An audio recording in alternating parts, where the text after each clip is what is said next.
Siwezi kusema tutakuwa na kurudia, kwa vile kile ambacho tumesema ni kwamba tunataka watu wasikizane. Consensus building, hatukuwa na elections. Umejua kama mmekuwa na elections, basi unaweza kusema mnarudia elections. Kile ambacho tumekuwa naye na tunajaribu kufanya kote nchini ni kuwa na consensus. Tuwe na watu fulani ambayo watakuwa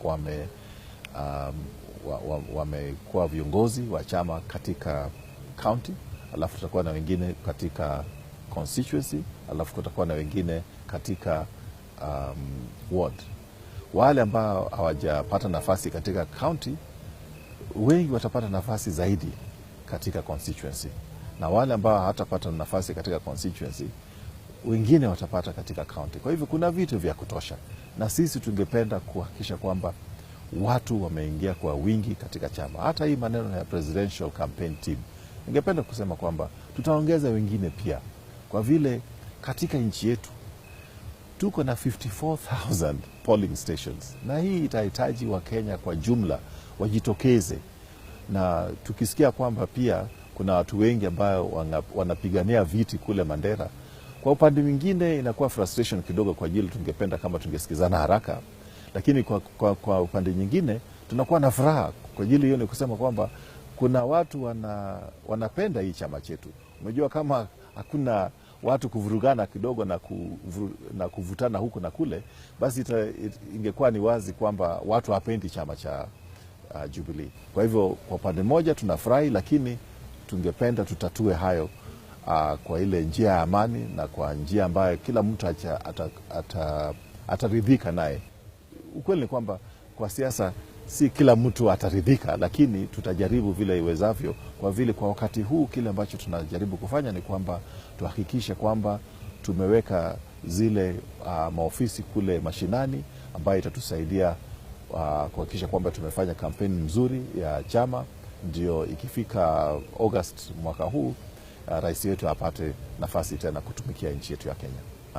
Kama ningekuwa na lugha ya kutosha ningeongea kwa Kiingereza, lakini ningependa kusema hivi: wakati wa 2013, mwaka wa 2013, hatukuwa na wabunge wa Jubilee. Wakati huo wote walikuwa wa PNU, ODM na kadhalika.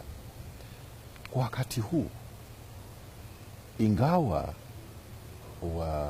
wazee kutoka eneo ya Mandera na Garissa na kadhalika, ingawa wanaweza kupendekeza, na ningependa kueleza kwamba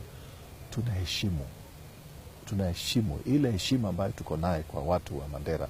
Tunaheshimu na mila yao, tunaheshimu na mapendekezo yao, lakini pia lazima tukubali kwamba tuko na wale ambao walichaguliwa, ambao tuko nao bungeni, ambao tamu yao haijaisha bado. Kwa hivyo lazima tufanye chochote ambacho tunafanya, tufanye kwa ile tufanye na tuzangatie heshima ya wale ambao wako na viti kwa wakati huu. Tusiwafanyie unyama kama vile si watu. I think that is very important, right? Kwa hivyo kama serikali, kama parliament, huwezi kuenda huko katika bunge na useme wewe sasa wakati wako imekwisha, hata usiongee hapa na kadhalika. Ndio tulisema kwamba wale ambao wako katika bunge na walichaguliwa na chama cha Jubilee, lazima wote tuelewe kwamba katika bunge, umejua tuko na vita. Sasa tutaanza kutenga wale ambao ni watu wetu? Tutakuwa tumefikiria kwa makini kweli? Kwa hivyo hata bungeni, hata wa sasa, lazima tuwe tumeshikana bega kwa bega. Wale ambao wamechaguliwa, ambao wako bungeni, hata kama kuna wengine ambao wazee wameamua kwamba hao wengine ndio watafaa, lakini kwa wakati huu hatuwezi kuingia kwa hayo maneno kwa uzito mpaka wakati ule tutakuja kwa uchaguzi tena na wachaguliwe rasmi, ndio tujue hao ndio sasa wamechaguliwa.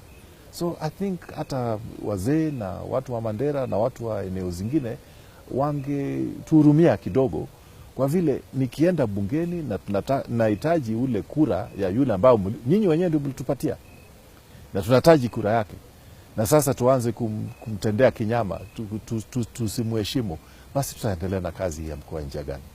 Kwanza tunawakaribisha kabisa katika chama cha Jubilee. Ya pili, nia yetu na madhumuni yetu kwa wakati huu ni kuhakikisha kwamba hizo eneo zote, tafadhali msijitenge.